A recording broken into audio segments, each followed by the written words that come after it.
So welcome to our afternoon session where we'll be talking about herbs, and the psalm that tells us about herbs is Psalm 104 verse 14, where it says, God made herbs for the service of man. And in a study of herbs, one begins to see that, and of course in the study of the herbs, what you do is you study the actions of the herb, and you also study the components of the herb. And as you do this, you begin to see that every herb has a different effect on different parts of the body. So as I go through this, I'll be looking at herbs, but I'll also be looking at different body parts and the herbs that can help with that. But what I'd like to begin with today, I'd like to begin with slippery elm. Now, slippery elm is the powdered bark of the slippery elm tree, and slippery elm can be used externally and it can be used internally. And yesterday, one of the last poultices we did was a combination of slippery elm and charcoal. Do you remember that? And that was a poultice used for a variety of things, yeah, bee stings, wasp bites, any case of poisoning. I also mentioned that it can be used for a very upset stomach. It could also be used for a congested chest. I did also mention that Jethro Kloss, in his book Back to Eden, he says that the slippery elm is one of the deeper drawers. I did talk about castor oil yesterday, that it penetrates very, very deep, but the castor oil is totally different. It's not drawing anything out. So it's important to know the differences. It comes from the castor oil plant. The castor oil penetrates very deep. It breaks up lumps, bumps, congestions, adhesions, scar tissues. The slippery elm goes deep, but it draws. It's a drawer. So that's where it can be used externally. The slippery elm can also be used on the scalp. And to use it on the scalp, now the herb that is a specific for all scalp issues, so we might look at scalp for a moment, for all scalp issues is rosemary. And this is rosemary essential oil. The essential oils are expensive, but please remember it takes about a whole bucket of the herb to get almost one drop of the oil, so no wonder they're expensive. But it's important to remember that, realising that they're also very, very strong. So your scalp herb is your rosemary. Does it have to be an essential oil? You can make a tea with that, but of course it won't be as strong. But then again, you could bring it to the boil and slowly simmer a lot of rosemary in a little water, and you can certainly make it a lot stronger.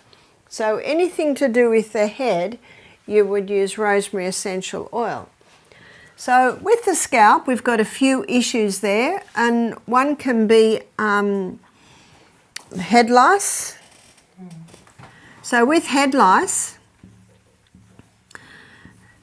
you can paint the scalp with slippery elm. You put water with it to make it like a soft gel.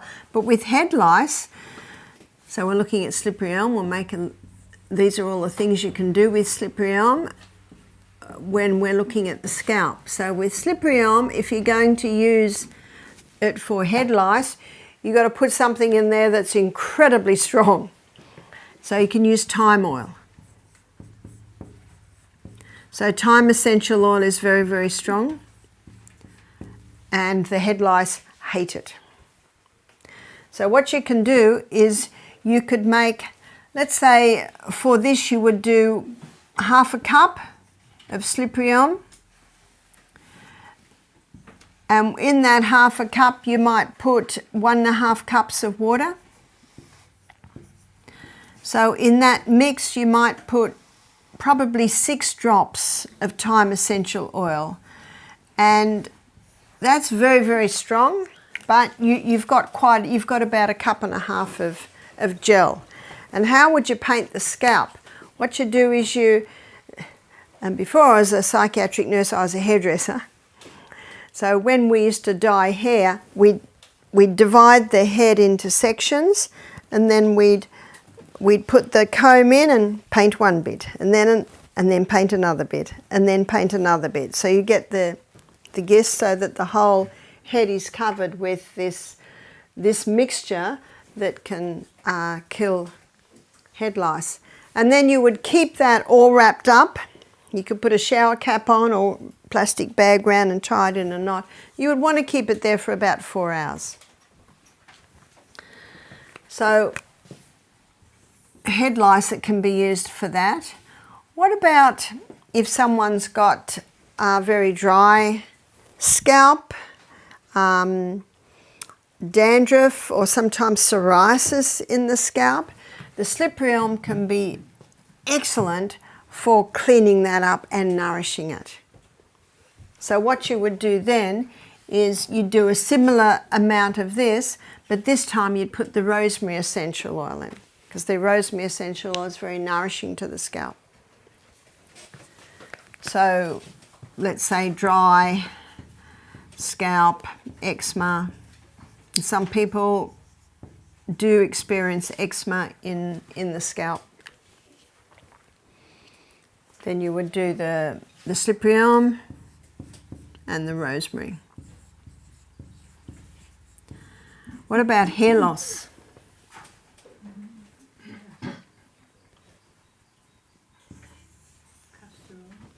So for hair loss, an excellent mixture for hair loss would be probably 1/4 cup of coconut oil and 1/4 cup of the castor oil. And then rosemary. So with the rosemary essential oil, you're probably looking about 6 drops. And what the person does is they massage that into their scalp, tie it up in a knot, and try and leave that all day. Someone said, can I sleep with it? Well, if you want, you can sleep with it. And then when it's washed out, be very cautious on the shampoo you use. And I'm going to give you a name of what you never want in your shampoo. It's called sodium lauryl sulfate. And sodium lauryl sulfate is what they usually put into shampoo, sometimes even put it into toothpaste to make it foam. And what sodium lauryl sulfate, it's a chemical that kills the hair follicles. So you don't want that. If you're not sure what the names are on your products, Google them, which is, it's not hard to do. Yeah? Have you also a recipe when we would like to make our own shampoo? I don't have a recipe for making your own shampoo, but remember the guy with the big orange woolly hair and beard? He just washes everything with sodium bicarbonate. I have heard that you can wash your hair with aloe vera, and apparently it'll even soap up. I live at Misty Mountain Health Retreat. We have an incredible range of natural shampoos and conditioners. I have a book that talks about just using oil with essential oils to wash your hair with. Yeah. Yeah, well, you could try it. It's worth a try. 1 Thessalonians 5:21, prove all things. And hold fast to that which is good. Yeah? I've tried to make some shampoo and I made it after soap recipe. And this is NaOH. And then I was on Facebook and asked some ladies and they said for liquid soaps you need KAOH, but I don't know where to get it. And then I read it has a lot of chemicals in it. Yes, it's Potassium hydroxide and sodium hydroxide, and it's really really potent. Really it is really important when you make the soap. I have made some. It has to wait 4 to 6 weeks before you can use this soap. It's not what the chemical is. It's just one chemical. Usually it is that. It's really, really strong. Yes, I know. Now with hair loss, what does Ellen White say in page 127 whenever there's a health condition? Ascertain the cause. Yep. Sometimes hair loss can be because of a hormonal imbalance. Sometimes people can have drastic hair loss after huge stress. And sometimes hair loss can be because of, in fact, I've got a close friend and she straightened her hair. She's a black American lady. She straightened her hair after 20 years of straightening her hair. Those chemicals, little by little, were killing the hair follicles. And also the amazing hairdos that I see in the African countries, the tightness and the weight of those little braids can certainly cause some hair loss. So again, you have a look at what may be the cause. Because if you don't turn the tap off, you're still going to be mopping up in the other corner. Now we see a lot of after Corona, people have really bad hair loss. Okay, after Corona. If someone has bad hair loss, if they've got new hair coming through and you can see the tiny new growth, that's, you can assure the person the new's coming, the new's coming. I'd ask to look now at how you can use it internally, slippery elm internally. So slippery elm, and I mentioned this yesterday, slippery elm contains a growth stimulant. And that growth stimulant stimulates rapid healing.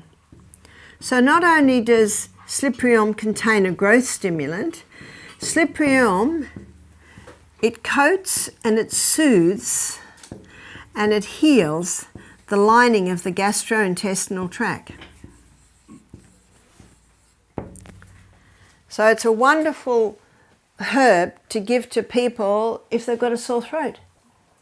And I mentioned that 3 weeks ago when I was in Scotland, I had a sore throat, and that certainly helped. It sometimes was enough to ease it, to be able to sleep at night. Slippery elm coats and soothes and heals wherever it goes. We had a lady who had her esophagus was ulcerated. Why was her esophagus ulcerated? She had a very bad case of reflux. And when we go on our journey through the gut, I'm going to address reflux in detail. So what we did was, before she went to bed every night, we gave her slippery elm. And the best way to mix it is 1 teaspoon in a cup of hot water. Must be hot, because if you mix it in cold water, it can go a little lumpy. You could even mix it in half a cup of boiling water and mix it quickly, and then add the cold, and then it'll go a bit smooth. Not many people are like my son Peter, who liked it lumpy. It's much easier to take when it is smooth. And I always say to the staff, if we've got someone on slippery elm, wait till they're standing in front of you, mix it up and give it to them, because the longer it sits, the thicker it gets. Do you remember when I was making that charcoal poultice yesterday, that I kept having to add water because the longer that charcoal sat, the thicker it got. So for the person with the ulcerated esophagus, again, you've got to ascertain the cause and assess the reflux. And that little muscle that goes into the stomach, it can be relaxed, because when it's relaxed, it's closed. And it's magnesium that relaxes it. Remember this morning with the questions and answer, and I said we use magnesium a little bit? That's one of the areas we use magnesium. And the magnesium that we use is magnesium citrate, and that's the easiest magnesium to absorb into the body, easily absorbed. And we gave her slippery elm before every meal and before bed at night. And that brought almost instantaneous relief. Yes? I have had these tablets to suck on with magnesium in it for my reflux, and it helps also. Yeah, yeah. And you can see why. Because it relaxes that muscle that goes into the stomach from the esophagus. As you will see when we go on our journey through the gastrointestinal tract. But also, what we had to address was the food she was eating, making sure there was nothing that irritated. So you've also got to do all of that. So we gave her Sliprion before every meal and before she went to bed at night.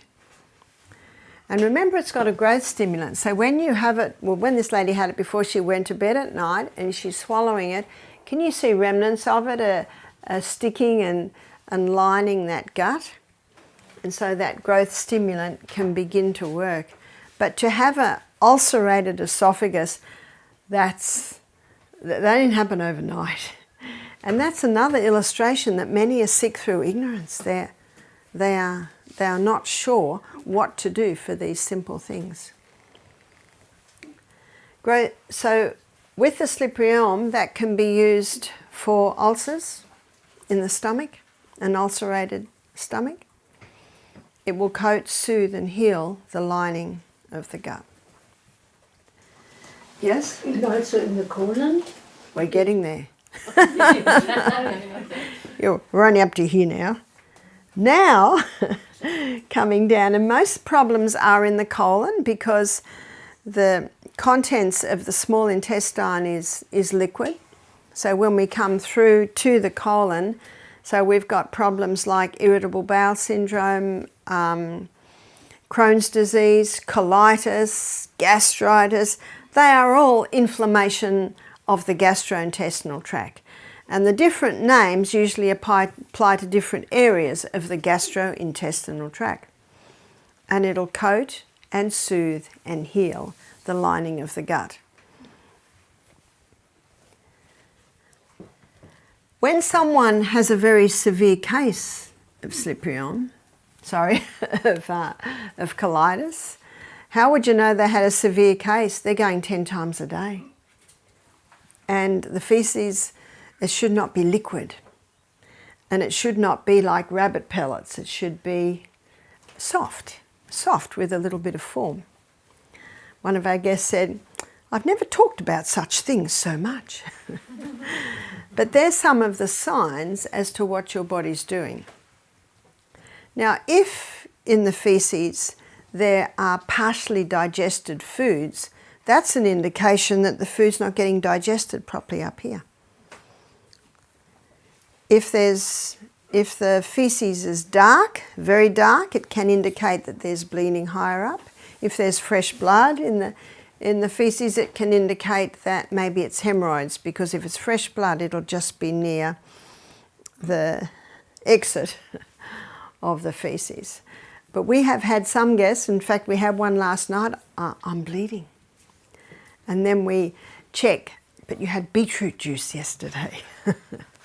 Sometimes it's beetroot juice. It's as simple as that. And if someone is going 10 times a day, they can take the Sliprion every hour. You can't overdo it. It's such a safe herb. You cannot overdo it. Now, if someone has a very severe case and need a little bit extra, maybe it's quite chronic, we do 80% golden seal.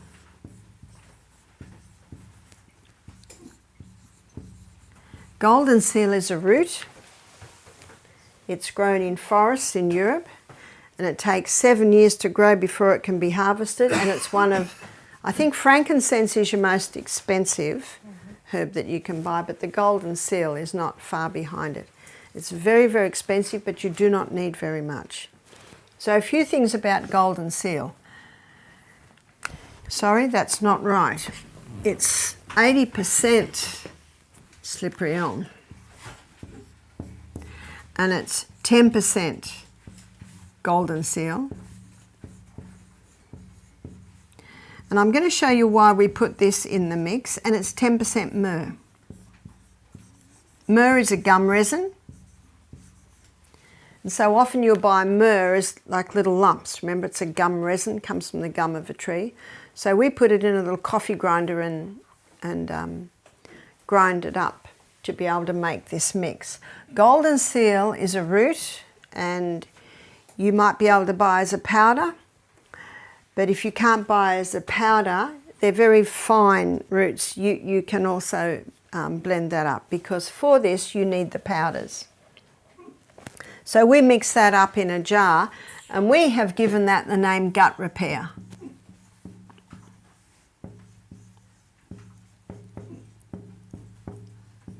So that's our recipe for gut repair. Now the reason we use the golden seal is because golden seal, he has a nickname. He's called King of Tonics to all mucous membranes.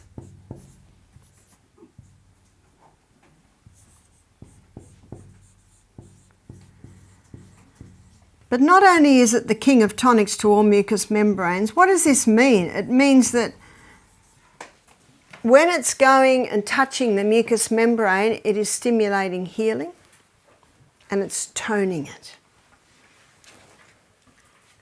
When you mix the slippery elm, it's slimy. I guess slippery is a nice way to say slimy. But it needs to be in the gastrointestinal tract, because the whole of our gastrointestinal tract is lined with mucus.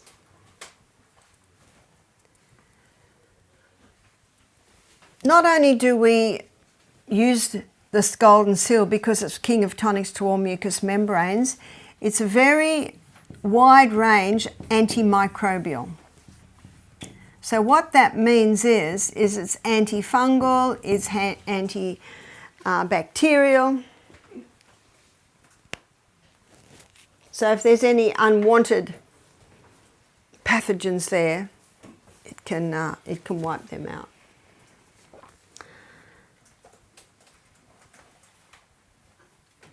I had a lady on gut repair who'd had irritable bowel for many years.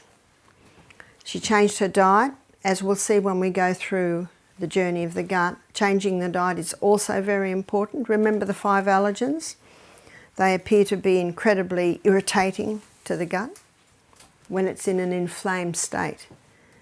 So soft food, sometimes when someone's got irritable bowel, you can't even give them raw food. So they can't, the raw carrot, it's just too harsh on the gut. And they might even have to eat white rice because you've got to be very, very tender to that gut when it is so inflamed. So we had a lady who came to our program.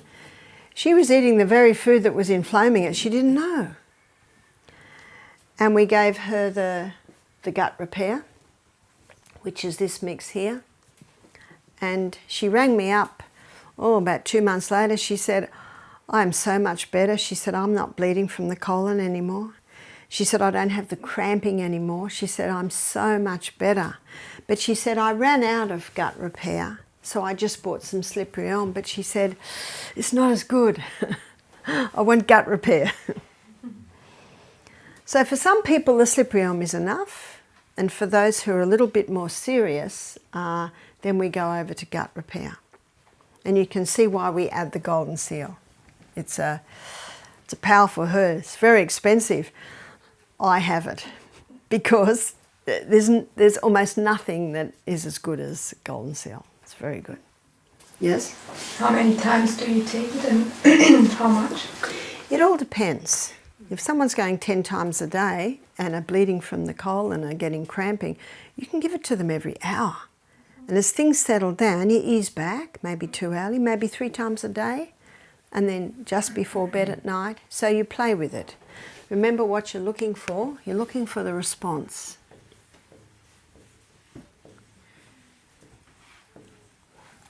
Sometimes with the tea that we give our guests, most people on the fasting days, they just go as they usually go.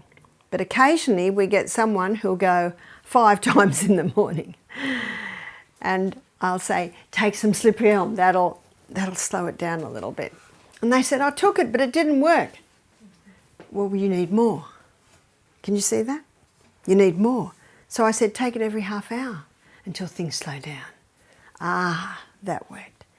So you're training the people because people don't know. They're totally ignorant.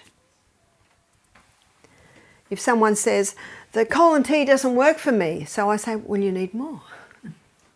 Some people need 1 cup, some people need 3 cups, and we'll look at that in detail when we go on our journey through the gut. But I want to take golden seal aside for a moment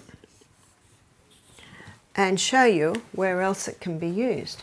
Because it's king of tonics to all mucous membranes, you use it wherever there's mucus. So let's begin up here with the eye.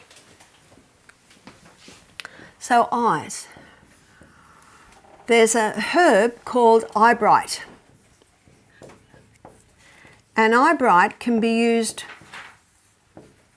for all eye problems. It doesn't matter what the problem is. You can use eyebright. And it's a fine leaf. And we put that with, so what's the eyeball floating in? A mucousy fluid. So what will we use? Because it's king of tonics to all mucous membranes. Can you see that? Yeah. So we use golden seal as well. Now the rule of thumb for herbs is 1 teaspoon to 1 cup of water. That's the rule of thumb.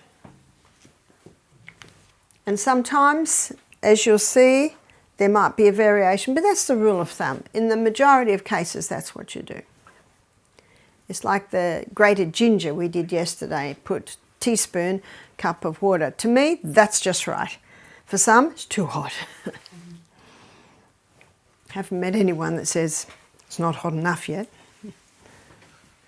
So, usually 1 teaspoon for a cup. So with this mix, what they're going to do is they're going to pour boiling water on it, and they can when the golden seal is just a powder. But if the golden seal comes in a root form, that needs to boil. So let me show you with herbs. You always boil the root and the bark and the berries. Whereas when you have just got dried leaf,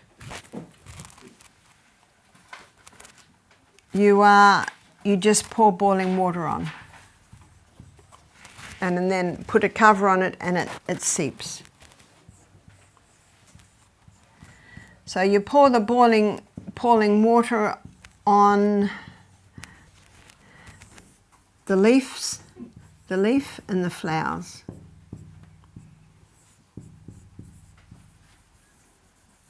So what we've got here, we've got leaf and we've got a root. You can pour boiling water on it if it's a powder, because it's so ground up, just letting it sit will be able to extract the active ingredients out of it. But if it's a root, then you would boil that. So let's say we do 1/4 teaspoon, and you can do any amount.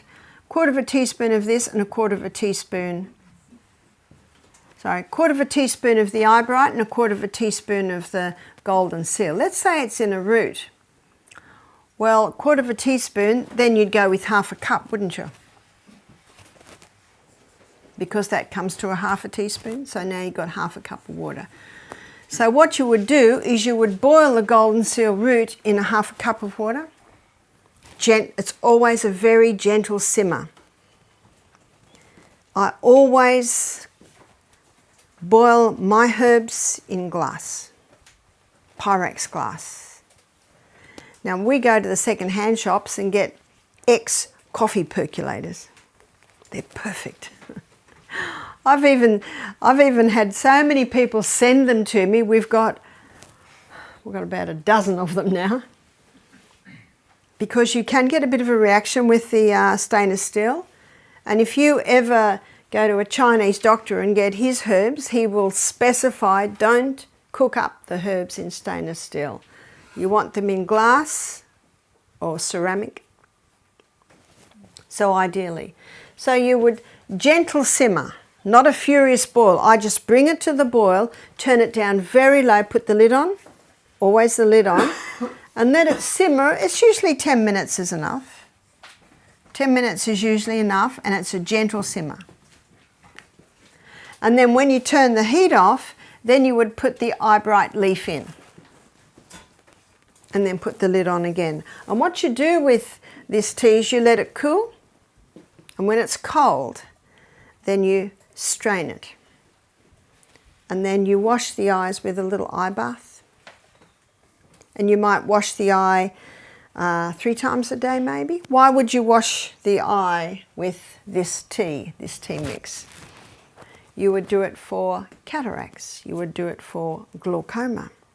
You would do it for dry eyes. You would do it for red eyes. So any complaint in the eye. And why have we put the golden seal in, students? Because it's king of tonics. Yeah, it's king of tonics to the mucous membranes. So you need to know why. Where are you? Why? We need to know why. Now you know what? You might give this tea to half a dozen people and no one will ask why, but then someone will ask why. So it's important to know, and they will have confidence in you when you're able to explain why you're doing it. Because the worst thing you can say is, oh, it's good for your eyes.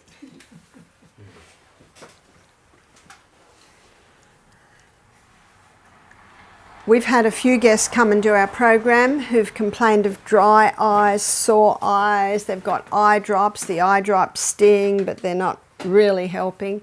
And then they wash their eyes with this. And I leave it to them.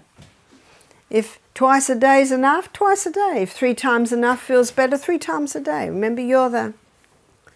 We teach that everyone should be their own doctor because only you know your response or how it feels. And by the end of the week, we have guests saying to us, my eyes have never been so good. The dry eyes, the itchy eyes have cleared up. So it's a very powerful mix. So for glaucoma and cataracts, they might be done 3 times a day. And in the evening, might put the castor oil over. So that's a very nice combination.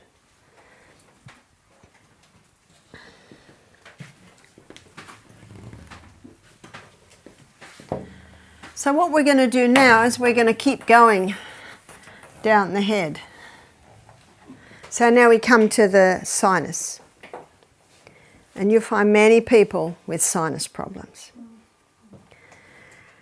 And in the Mayo Clinic in the 1990s, a group of doctors discovered that sinus problems are due to fungus. And we had an ear, nose and throat specialist nurse do our program, and she said, you wouldn't believe the green slime we pull out of people's sinuses. And she said the doctors acknowledge it is a fungus. So why is it growing there? Why? It's usually because the person has a wheat, dairy, might be oat, peanut allergy. And whenever there's an allergy, excess mucus. Have you heard people snorting? People snort a bit when they're, you know, the snort. They might do it when they've got a cold, but some people just do it all the time. Do you know that you know what that tells me straight away? They've got an allergy. Because when there's an allergy, the body makes excess mucus. So if a person's eating these foods and they've got this excess mucus, blowing their nose all day, or maybe blowing it every morning, that tells me they've got an allergy. But do you know what else is happening? They don't know that. Sometimes people think this is life, I just do this. So what's happening up here? We're getting a little bit of irritation, we're getting a little bit of damage.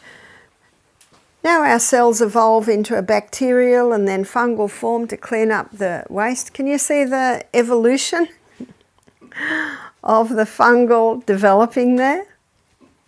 That's the main reason. Because if fungus is living up there, there's a reason. Sometimes it can be breathing in mould or breathing in chemicals, causing irritation there, causing the excess mucus. And sometimes that's fed because the person's drinking Coca-Cola every day. And can you see it can be a whole lot of factors? A whole lot of factors. So to To heal sinus, number 1, in case of sickness, cause should be ascertained. Number 2, wrong habits corrected. Unhealthful conditions changed. Get out of the mouldy house. Change jobs so you're not breathing in chemicals all day. Change the diet. Then nature is to be assisted in her efforts to expel impurities and re-establish right conditions in the body.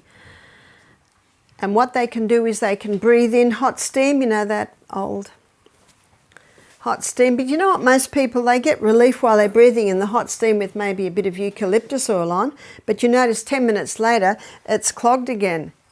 The reason is they don't end the treatment with cold, ice cold wipes over their face. Because they finish the treatment, now they've got these open pores and this hot skin that can chill against cold air. Every hot treatment should be finished with cold water.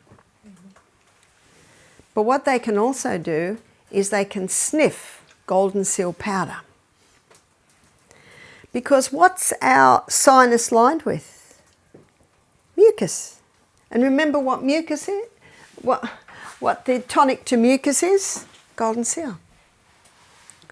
So we get them to put a little bit, see there's a little dip in the hand there, and it's traditionally was called the snuff dip, because in the old days people would put their snuff there and sniff.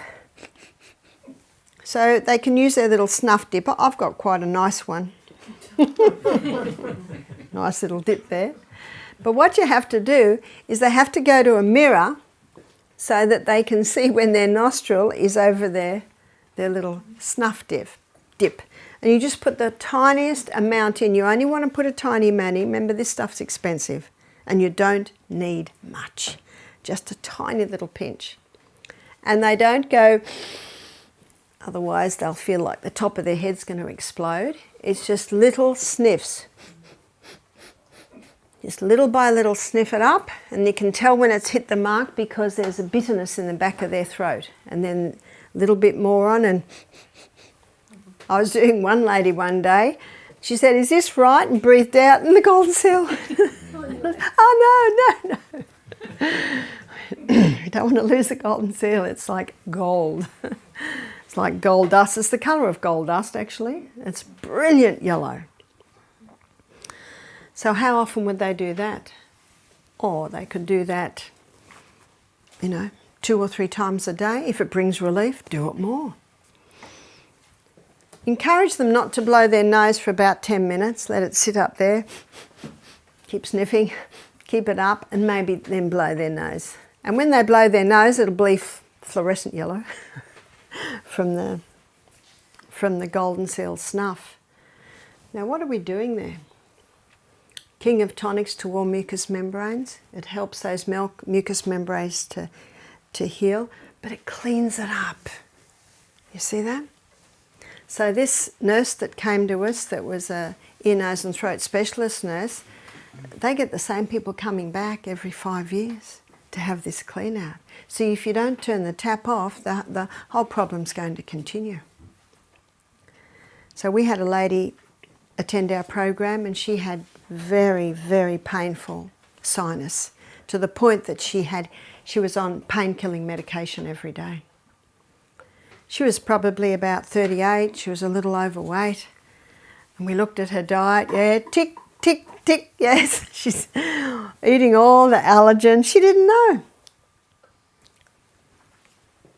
So she came back a year later, and we told her what to do: stop the foods, start sniffing the golden seal, and she started to do that with us. She came back a year later, and when she came in, I didn't know it was her. She'd lost 10 kilos. She looked amazing. She said, "You don't remember me, do you?" And I said, "I'm trying."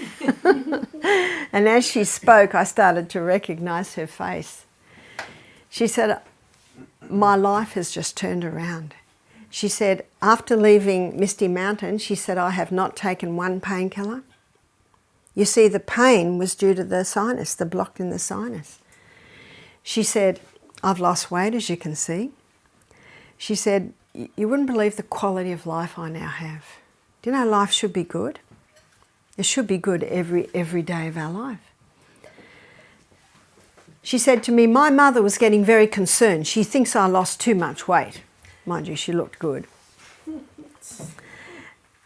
So she insisted I have blood tests. She said the blood tests come back perfect. It was a lovely story of how someone struggled for so long and yet had an incredible turnaround. Mouth ulcers. Remember, we're looking at all the mucus areas that golden seal can help. Yes. Just wanted to say, I like with sinusitis to do hot and cold. Yes. It's really good. The hot and cold is very good. That is true. And of course, the hot steam is hot, but most people miss out on the cold. So let's go to mouth ulcers. Rinsing the mouth with some golden seal tea after a meal, and also before bed, because remember, whatever you do in there before bed, you get remnants while you sleep.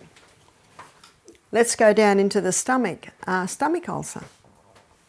You add golden seal to the slippery elm and it helps to heal the stomach ulcer. Irritable bowel, we just mentioned those, Crohn's disease, colitis. UTI, urinary tract infection. When they take the golden seal, it comes out in the urine. So it disinfects the whole way down as it goes through the urinary system and the kidneys. Yes? I wanted to ask you about that. Do you have additional remedies for urine infection? So for UTI, and you can get golden seal in a tablet form. It is incredibly bitter. So a lot of people prefer to take it in a capsule or a tablet form. I personally think in a capsule it's too much and it's a waste. So half a capsule at a time is enough. Yeah. Why is it too much? Well, it's so expensive. You try and buy it. It's incredibly expensive. I could only buy it in America. And half a teaspoon, half a teaspoon is a little bit much. That's why I say just have half a capsule at a time. So with UTI, cranberry. Now how cranberry works is that it causes a slippery coating on the lining of the bladder, making it incredibly hard for any microbes to hold on to the wall of the bladder. That's basically how it works. So you put cranberry and golden seal together, you get a very nice mix for a urinary tract infection. That's powdered cranberry. Well, cranberry is incredibly bitter. So most cranberries that you buy, dried cranberries, they've got sugar in them. I went into Trader Joe's in the US once, which is a big health store, and I'm looking at all the cranberries. There was not one that did not have sugar in it. So you're almost best to buy the tablet. They're almost inedible. They're so bitter. So bitter. But if you can get dried cranberries without sugar, you can certainly do it. I have seen cranberries that have been dried with apple juice, so they're not so bitter. You wouldn't know if the Swedish lingonberry could be used. It's similar to cranberry, but it's not the same. Okay, so maybe that's an option. Yep. So looking at all the areas where you can use the golden seal, it's a remarkable herb. There's one other area we use it, and that is in a tea. We call it digestive tea.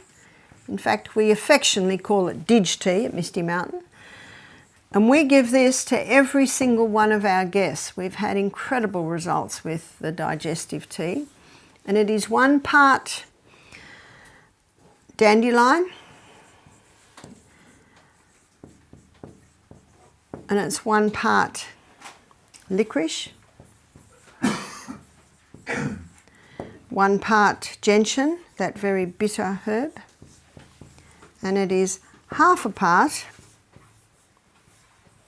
golden seal. So these are all roots, so they need to be boiled. But you'll buy the dried herbs and you mix it together in a jar. We cannot buy golden seal at the moment. It's very hard to get golden seal. So our office girl was able to find capsules, so we're opening the capsules. So the rule of thumb is, remember, 1 teaspoon of these dried herbs to 1 cup of water, and because they're roots, you've got a 10-minute simmer, and then you let it sit. And it's the sitting while it's hot, more of the properties are going into the water. Yeah? Is there a reason why peppermint is not included, or even fennel? Isn't that well known for digestion? Yeah, they help. There's quite a few things that help with digestion, but we've just gone for the bitter roots. And the dose is 1/4 cup hot just before the meal. Dr. Kellogg said a great way to boost digestion is to have 1/4 cup of very hot water just before the meal. The hot water going into the stomach stimulates the release of the digestive juices. So we've gone one step further and made it a hot, bitter tea. And when that bitter tea is in the mouth, it's already stimulating. The message goes to the brain, the liver starts releasing more, your parietal glands, the glands in your stomach start releasing the digestive enzymes. We've talked a little bit about low hydrochloric acid, and this is a great hydrochloric acid booster, is the digestive tea. I give it to my husband every morning. I have it every morning when I'm at home. And as I said, I've got a very good husband. He'll do whatever I tell him. He said he doesn't actually mind it now. Most people, the first time they drink it, they go, oh! Because it is bitter. But the licorice gives it a bit of sweetness.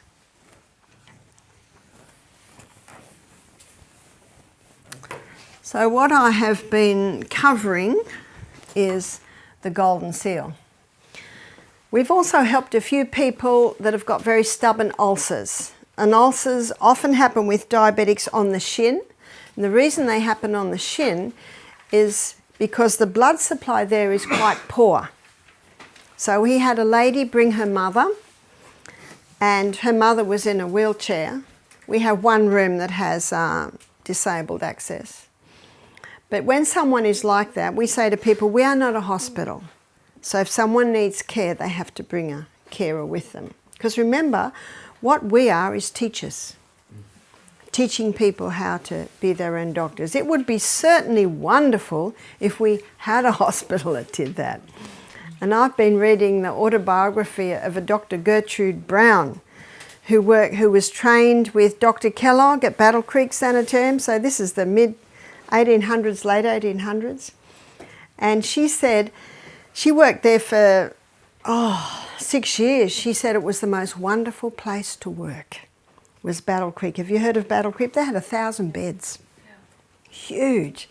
And they said Dr. Kellogg was an excellent surgeon, but he rarely did surgery. He did everything possible. Surgery was the very last resort. It was so nice to read that. And she also said in her autobiography, she said Dr. Kellogg was a living example of the health message. Isn't that nice? Wouldn't you like that said of yourself? Remember, ye are our epistles, known and read of all men. And the staff all read that man, and he was a testimony. So it has happened before that there has been basically a health retreat / hospital that did implement these principles. And what also she said was many sick people would go there, and she said they would walk out. She said, I've worked in many hospitals. She was the matron in a big hospital in London for a while, and then in her 40s she went to Edinburgh, and her and husband both trained as doctors. She said, I have never seen anywhere like Battle Creek. The people would walk out healthy. She said, I've never seen a hospital like that. What was her name again? Dr. Gertrude Brown. And my Scottish mum, Ruth, she met Dr. Gertrude Brown. So she was telling me her story. So I said to her, I'd love to. She said, I've got her book. And in the front of the book, I've actually got it in my room. I'll bring it down if you like. Dr. Gertrude Brown has written in there. It's a thrilling story, so thrilling.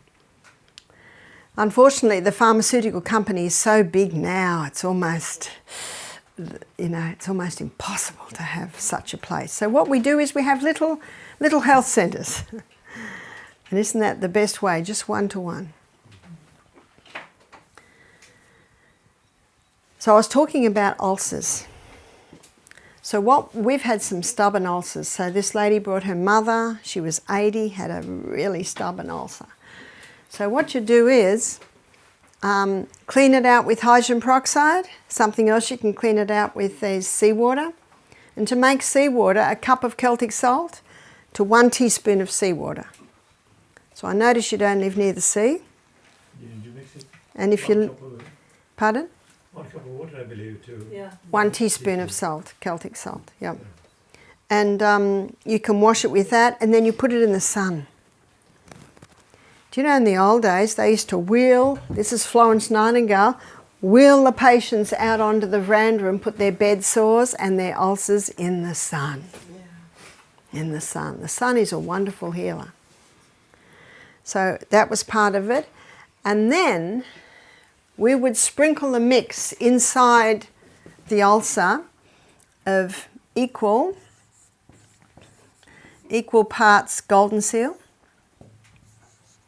and cayenne pepper. Because one of the problems with an ulcer is that the blood supply is very poor to the area. And what does cayenne pepper do?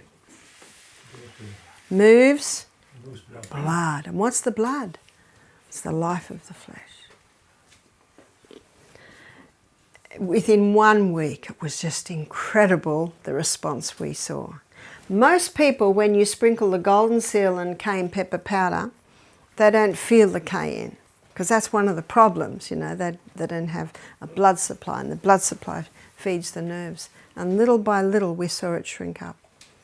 And we have seen many ulcers heal with that, and people, I've told them what to do, and they've got back to me and they've said, wow, this is remarkable. Now you can see why we're doing this. The cayenne pepper's to bring the blood, and the blood's the healer, and the golden seal, king of tonics, and also strong antimicrobial.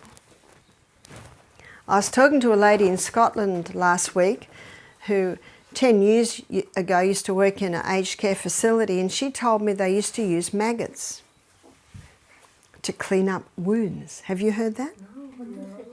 She said we'd get the maggots in little containers, and she said you'd sprinkle it onto the wound, and they're like little threads, and you'd wrap it up and leave it 24 hours, and when you opened it up, she said they're all like fat grubs. And she said the wound was clean. Maggots. From the blowfly. What's your Swiss word for that? I don't know. Do you know blowflies? Do you know when you've got something dying, the blowflies will lay their maggots? Yeah, those little horrible crawly things. Could it just be in a normal housefly? No, You can't use no, it has to be a blowfly. The maggots come from the blowfly. Oh. And apparently they used to use it in the war. If they had wounds that wouldn't heal, they would let the blowfly lay the maggots. Anyway, this Scottish lady was telling me that's what they did. Blowfly? That's what we call it. I don't know what you call it.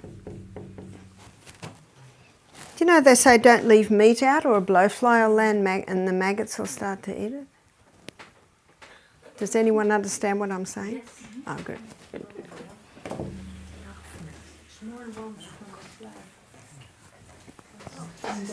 So how often did you use this?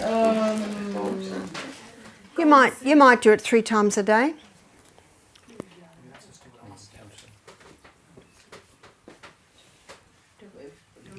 So I think we've exhausted golden seal. Now I'd like to look at aloe vera.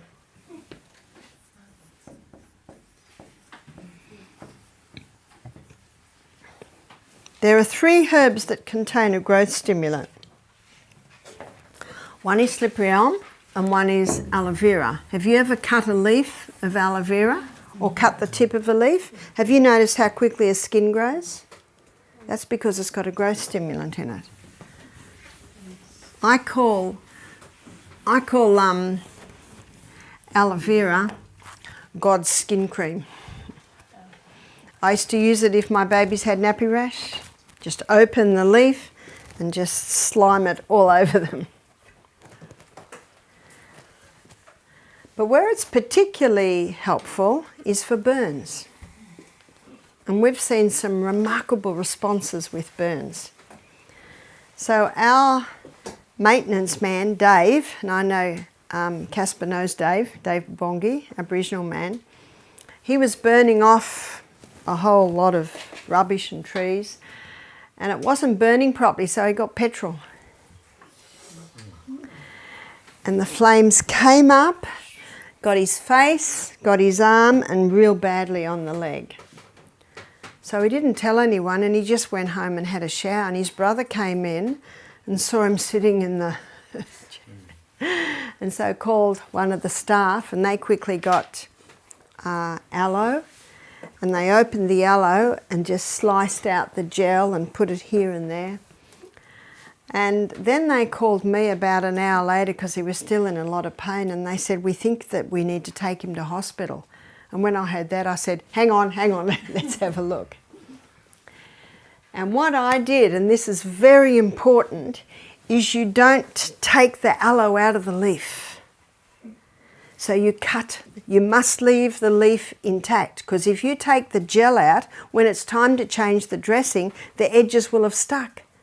And one of the worst things you can do with burns is have something that's going to dry, and then you rip the skin even more.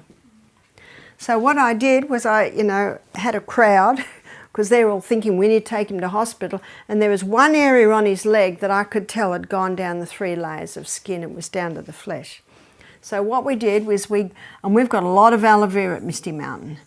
So we cut the leaf and we did like a jigsaw on his leg. Can you see like that? And so we had a few people, because it's so slimy, it's trying to move around. Now you cut off the spikes on the edge, so you just cut it down the middle and open it. And if you leave the skin intact, that will never dry out. That's a very important point. It will not dry out. So a lot of people have used it, but they've just taken the gel out, put it on, bandaged it up, but then they go to change the dressing, and then the edges dry out. So what we did was we put that, and I kept saying, Dave, it's okay. He's like this. So we did it all over his leg. We did it all up his arm. Bit hard to put it on his face, so we just rubbed it on his face. His face actually wasn't that bad, but of course it's painful. So we rubbed it on, and you just keep rubbing it on, and it'll make a little bit of a skin too. You can. Have you ever put aloe vera on your skin? Mm-hmm. It's slimy, but then it's probably only about 20 minutes. You got a skin on there, and then we asked God to bless it. We bandaged the whole thing on, and he smiled, and the pain level's gone. I think it was 10 out of 10 when I got to him. He was not good, but he was holding on. And it was down to about 8 out of 10 when I left. And this was probably 3 o'clock in the afternoon. I didn't hear anything, so I thought all is good. And he said it came to about 4 out of 10 by the time he went to bed. And I said, don't move it. I said, I'll come and dress it again in 24 hours.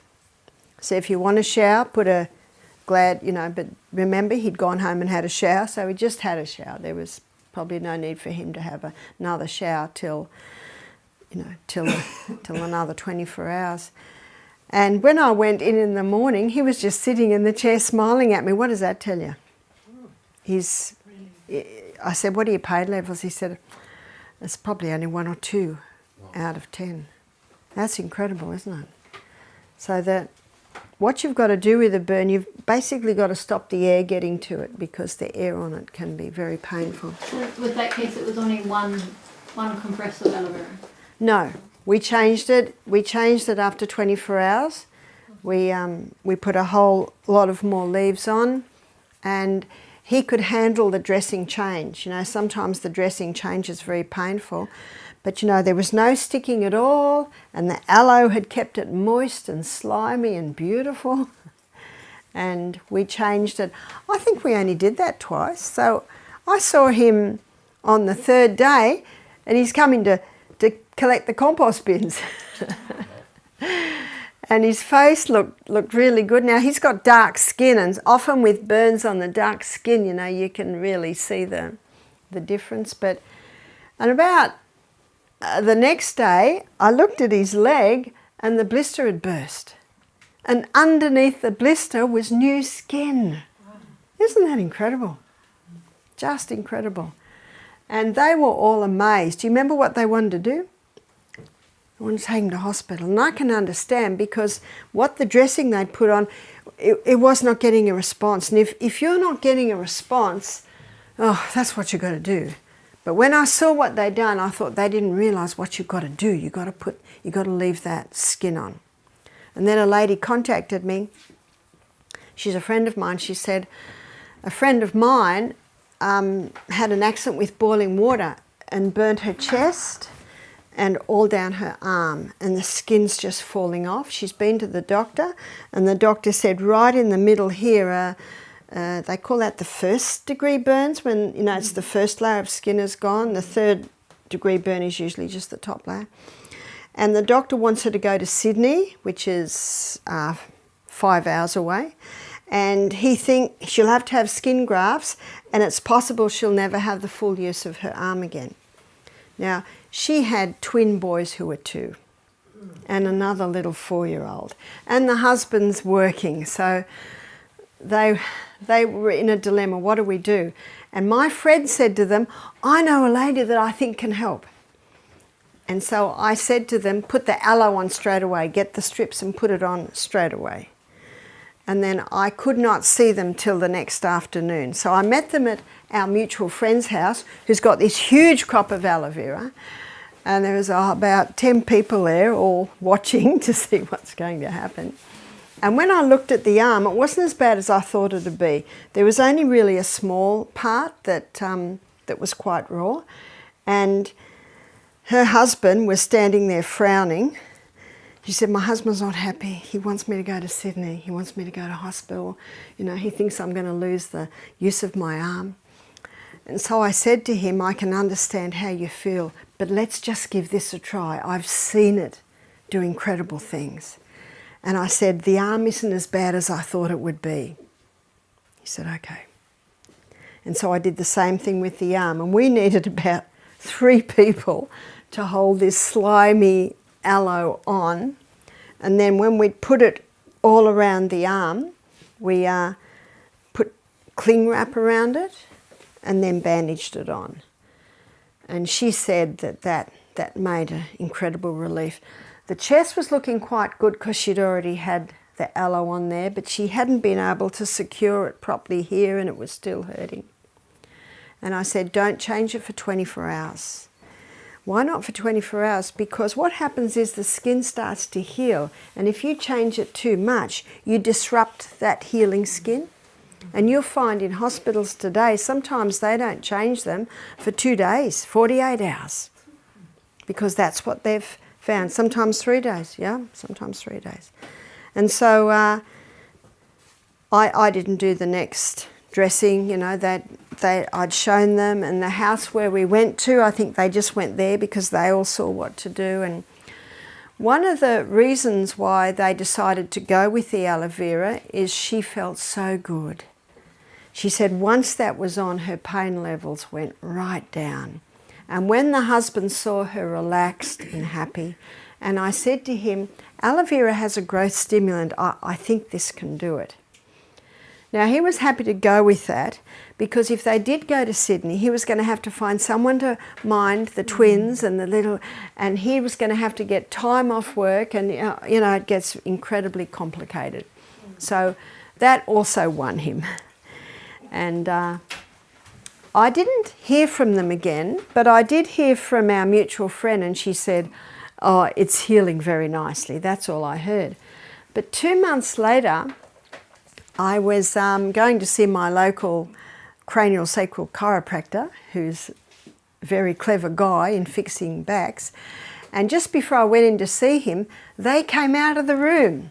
And they just came out of the room like this, and when they looked up and saw me, they went, "Ah, Barbara!" It's like a celebrity had just walked in the room. And the husband's just smiling like this. And they were just smiling. They just told me everything. And she pulled up a jumper. She said, "Look, you know, you couldn't even not see that there'd been a problem there." She said, "Look, I've got full use of my arm." So it's certainly worth a try, isn't it, yeah? What did the doctors said to them about the Well, they actually didn't go back to the doctor. Because what the doctor had done is he'd given them a referral to a specialist in Sydney, and they basically just rang up and said, we've got another opinion. You never say, we're going to get an alternative, thank you. We're going to get an alternative opinion, because as soon as you say alternative, they immediately think you're going into something that many doctors and nurses think is like quackery. Not all doctors and nurses think that. I know some doctors and nurses that don't think that at all, but unfortunately some do. And it totally healed. So aloe vera is just like a miracle herb. And that's why when I first moved into my house 10 years ago, I planted aloe vera and comfrey all around my house.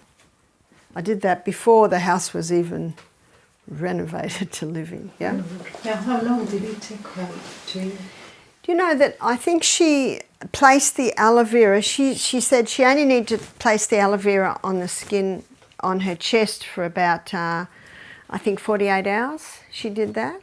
You see, the skin grows very quickly, and once the skin is there, you know, you're safe. But I think she did this for about 6 days. I think she had to do it for about 6 days. She wanted to be doubly sure, and of course there was that very tender raw bit there. And I think it got to the point where she found that she didn't have to do the rest, and she just targeted that a few more days after that. You see, your body's response is your guide.